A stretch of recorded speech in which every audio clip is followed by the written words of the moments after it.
All this week, we are reflecting on the career of longtime Manhattan City Manager Ron Fehr, who will officially retire on Thursday. We take a look back at some of the economic development activity that took place on his watch over the last 24 years. Current Manhattan Area Chamber of Commerce President and CEO Jason Smith says he was lured to the Little Apple because of Fehr's leadership and willingness to listen and accept new ideas. Mostly, I think one of his biggest successes has just been the ability to keep people together and keep people working on the same page. And, in today's climate, you don't see that very often, particularly in government. And to be able to master that, and he really has mastered it. And I'm amazed constantly at the number of controversial issues that come in front of the city commission, but they continue to be together, and that's because of Ron's leadership and his style. Former Chamber President Lyle Butler likens the job of city manager to that of a football coach, with the 55,000 residents often critical and sometimes supportive of certain moves to improve the city. Well, I think Ron, to his credit, would try to reach out to all different kinds of people and to hear.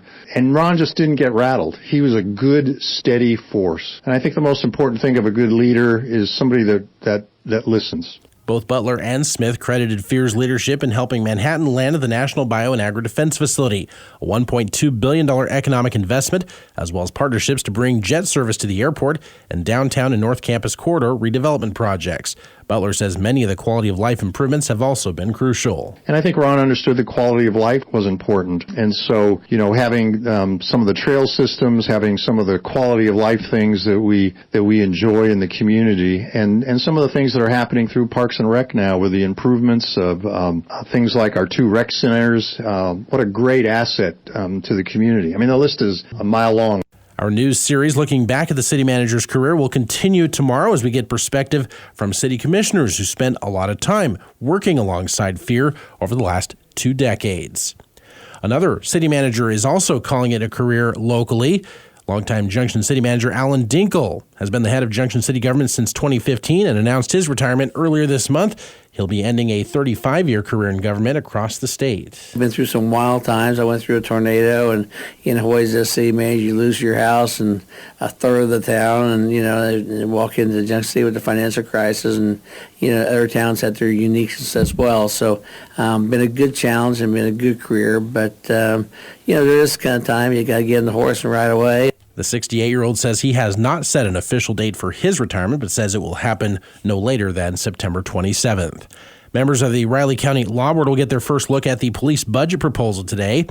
RCPD is proposing a $28.9 million budget, which includes a little over $2 million in added funds, totaling about a 7.6% increase. Included in that, over $815,000 to meet the department's cost of living adjustment of 3.8%. The department intends to apply unused personnel carryover funds totaling over $259,000 to help bring the proposed realized budget to $28.7 million, which is a roughly 6.6% increase. Last year, the Law Board approved a 6.5% increase. Other items in front of the board include consideration of 2 grant applications, one aimed at creating positions to respond to inmate mental health needs for 2 years, and another aimed at violent crime reduction through license plate reader technology.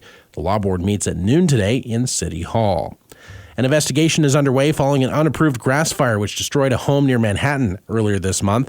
Fire crews from Manhattan and Riley County Fire District No. 1 were called out around 7 o'clock the evening of April 5th to the out-of-control grass fire at 200 Waterbridge Road on a rural property adjacent to the city south of Annenberg Park.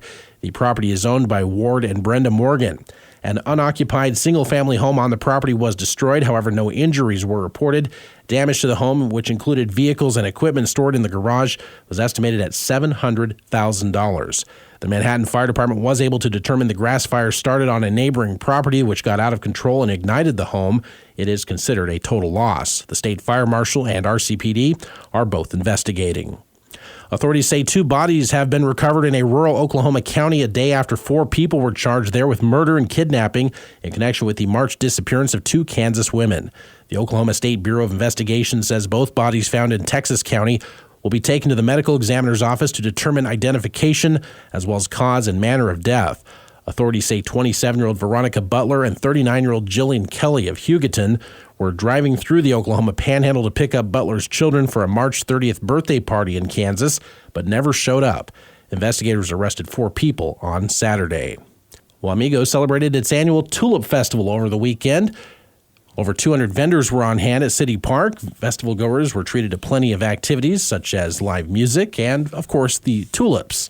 Tulip Festival is one of 3 major community events that Wamego holds annually and doesn't happen without a number of community volunteers, including Sarah McVeigh, who worked in the information booth, welcoming visitors and telling them what Tulip Festival had to offer. Food galore, beautiful weather today, so you can just stroll through the lovely park. Tons of stuff for the kids, pony rides, a petting zoo, face painting, anything you can imagine. The festival was marred by the actions of 2 children who tore out between 25 to 50 tulips and threw them into a nearby pond.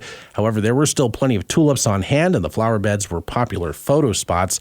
You can find photos at newsradiokman.com. Good morning, I'm Troy Coverdale with your sports headlines. K-State erased a 6-run deficit to even the score at 7 on Sunday afternoon in Norman, but Scott Mudler's go-ahead RBI single in the bottom of the ninth gave Oklahoma an 8-7 walk-off win over the Wildcats. It completed a series sweep for the Sooners. Chuck Ingram launched a game-tying homer to keep the Cats in the game until a double to right and Mudler's single scored the game-deciding run. The Cats are off to the Northeast. They will take on UConn tomorrow evening just after 5 o'clock. Harrison Bader broke a scoreless tie with an infield single in the 8th. Edwin Diaz earned his first save at Citi Field since October 2 years ago. The Mets edged the Royals 2-1. Mets rookie Jose Butto and Royal starter Cole Reagans matched zeros for 6 innings in a crisp pitcher's duel. Neither was around for the decision, however. The Royals now continue their road swing, matching up with Chicago on the south side tonight. Coverage beginning at 6 on News Radio KMAN.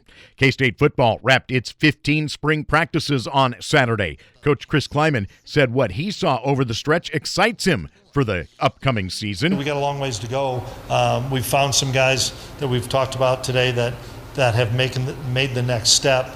Now it's all the guys that missed some springtime of getting those guys caught up and up to speed, because in the summer it's a lot of time with Coach True and it's a lot of time with the captain's practices where they're doing it on their own. But we're excited. We got a long ways to go, but we're excited about the initial group we have. Keep an eye on the fact that the transfer portal opens today and now runs through April 30th. Scotty Scheffler won the Masters title on the weekend, closing with a 4 under 68 at Augusta yesterday. It's his second Master in 3 years and propelled him to a 4-shot victory. Did that 68 score yesterday. Have a great day. I'm Troy Coverdale.